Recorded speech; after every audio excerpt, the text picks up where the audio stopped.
Olá, graça e paz, amém? Nossa leitura hoje, no relógio de oração, contempla o capítulo 18 de Lucas, amém? E aqui nós vamos ver a parábola do juiz iníquo, a parábola do fariseu e do publicano, a bênção de Jesus sobre as crianças, o exemplo do jovem rico. Jesus vai anunciar a sua paixão e o cego de Jericó, amém? É muito importante nós entendermos que Jesus continua aqui caminhando para a sua missão, a de morrer na cruz, e continua trazendo seus ensinamentos que são preciosos. Amém? Na parábola do juiz iníquo, nós vamos ver que Jesus está querendo trazer a atenção, amém? Para que nós possamos entender a prontidão de Deus em atender a nossa perseverança. Amém? Ele vai falar aqui que, não comparando Deus a um juiz iníquo, mas está dizendo que, mesmo sendo um juiz iníquo, por a pessoa estar indo constantemente a ele, solicitando, mesmo sendo mal, ele atende a causa da viúva. Amém? Deus, ele atende aquele que chega a ele com fé, com perseverança. Amém? E diz assim, que Deus vai fazer justiça aos seus escolhidos, que clamam a ele de dia e de noite, ainda que para eles lhe pareça tardio. Porque tem gente que clama a Deus e desiste rapidamente, não é perseverante, né? Não é uma pessoa de fé. Eles clamam e acham que Deus não se importa e acham que Deus não resolve, mas tem pessoas não, que são perseverantes, que clamam a Deus. E Jesus diz que Deus vai fazer justiça a esses que clamam a Ele de dia e de noite. Então, ainda que pareça tardia, a tua resposta continua firme, continua perseverante, porque Deus se agrada de fé e Ele galardoa aqueles que o buscam. Amém? Na parábola do fariseu e publicano, existem algumas interpretações erradas. Aqui vai falar sobre o fariseu, que era alguém que não era autêntico, e era cheio de si, cheio de justiça própria, né? Ele vai fazer uma oração e vai, nessa oração, fundamentar as suas obras, né? Vai falar bonito, vai apresentar aquilo que ele faz, aquilo que ele deixa de fazer. Já o publicano, não. Pecador, não tem coragem nem de olhar para o céu, né? E pede a misericórdia de Deus. E hoje muita gente não entende, né, a justiça de Deus com relação à justiça desse fariseu aqui. Esse fariseu, ele estava confiando nas suas próprias obras. Quem desfruta hoje da justiça de Deus, e a Bíblia chama essa pessoa de justo, ele está fundamentando a sua justiça naquilo que Jesus fez. É uma justificação que vem mediante a fé e não mediante as obras. Por isso que muita gente não entende quando a gente fala sobre a justiça de Deus em Cristo Jesus. Amém? Lá em 2 Coríntios, capítulo 5, versículo 21, diz: aquele que não conheceu o pecado, Deus o fez pecado por nós para que nele fôssemos feitos justiça de Deus. Então, quando nós cremos em Jesus, nós somos justificados pela fé. Amém? Romanos 5:1. Romanos é o livro da justiça. E vai falar a respeito do propósito do evangelho. Amém? O qual que o justo será justificado pela sua fé. E ele vai viver de fé em fé. Então, pela fé, ele é justificado, e pela justificação, pela fé em Jesus Cristo, ele tem paz com Deus. Pela justificação em Jesus Cristo, seus pecados são perdoados. Pela justificação em Jesus Cristo, agora nenhuma condenação há. Amém? Pela justificação em Jesus Cristo, ele vai viver uma vida nova, uma vida de relacionamento com Deus. E esse relacionamento está fundamentado em cima do que Jesus fez. Então, existe uma diferença entre a justiça de Deus, que é imputada sobre o pecador quando ele crê em Jesus, e a justiça desse fariseu aqui. Amém? Ou também essa oração desse publicano aqui. Amém? Porque Jesus diz assim, que o publicano, ele desceu justificado para a sua casa, e não aquele que se baseava na sua justiça própria. Então, se ele desceu justificado, ele era justo. Não por ele ter feito alguma coisa, mas porque ele creu em Deus. Então, a justiça de Deus, que é anunciada hoje, né? E muita gente não entende, e vive uma vida como se fosse um verme, uma barata, um miserável, querendo imitar o publicano aqui, ela não está em linha com a doutrina do Novo Testamento. Então, é muito importante nós diferenciarmos isso. Uma outra coisa, as crianças, elas são abençoadas. Amém? Lá na igreja tivemos algumas pessoas que eram de outras igrejas e vieram visitar, e a pergunta deles era, por que as crianças ceavam?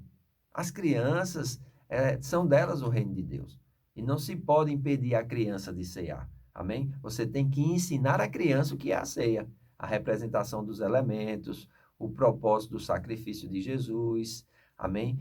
A identidade com Cristo, o arrependimento. E eles vão crescendo e vão aprendendo aquilo e vão construindo uma base sólida para quando estarem firmes e receberem Jesus, a ceia seja algo, vamos dizer assim, divino e normal, e não algo estranho, místico e proibido, porque se comer morre. Tem algumas pessoas que pensam isso. E não é bem assim.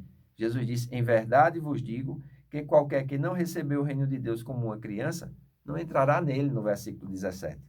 Ele continua e vai falando a respeito daqueles que confiam na riqueza. E ele diz que aqueles que confiam na riqueza, quão difícil é deles entrarem no reino de Deus. Um jovem rico tem interesse da salvação, Jesus convida ele para ser um discípulo, amém? E ele rejeita, porque ele tinha que abrir mão de tudo que ele tinha. Então Jesus diz, olha, é tão difícil aqueles que confiam na riqueza entrar no reino de Deus. Por quê? Para entrar no reino de Deus, você tem que confiar somente em Deus.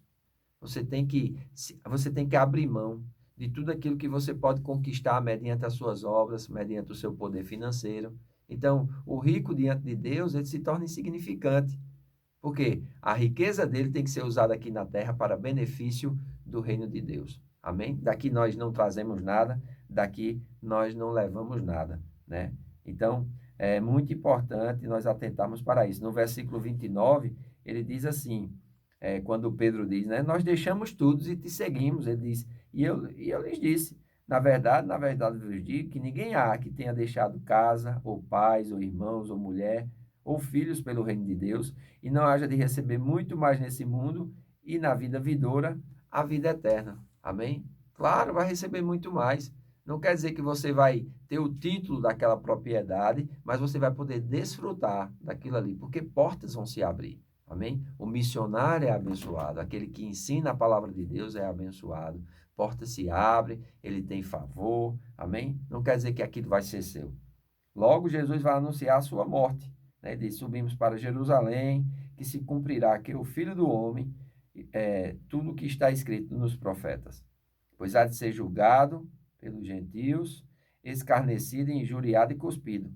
E o havendo açoitado matarão, e ao terceiro dia ressuscitará. Agora é interessante, Jesus fala isso para eles, mas quando eles chegam diante do que Jesus tinha falado, parece que eles não se lembram de nada. É até parecido com alguns irmãos de hoje, né? Estão constantemente na igreja, ouvindo a palavra de Deus, mas parece que aquilo não entra. O versículo 34 diz, e eles nada disso entendiam, porque esta palavra lhes era encoberta.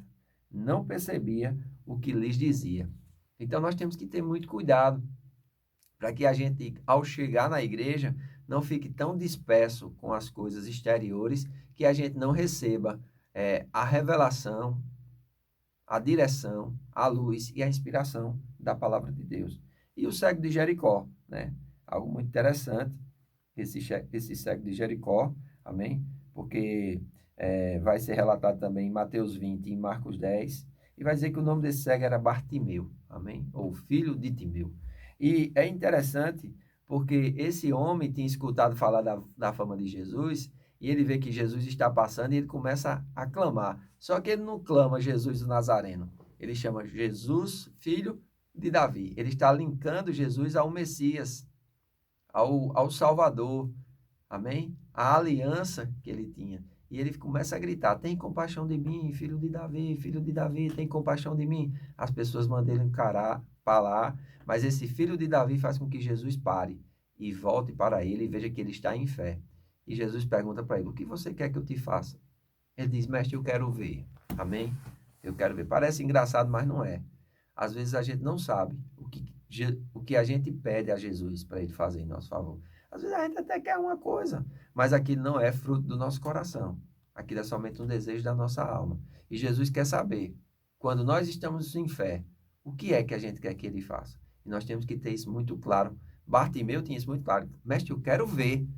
E assim foi feito, segundo a fé dele. Ele viu e, interessante, a primeira pessoa que ele viu foi o Salvador, foi o Senhor Jesus. Amém? Que eu e você possamos ver também o Salvador, o Senhor Jesus, nas nossas vidas, em meio às adversidades que nós vivemos, que Jesus possa ser presente. Amém? Como aquele que corta as ataduras da prisão, como aquele que sara as enfermidades, como aquele que dirige os nossos passos, como aquele que governa a nossa vida. Deus te abençoe, tenha um bom dia e um bom trabalho.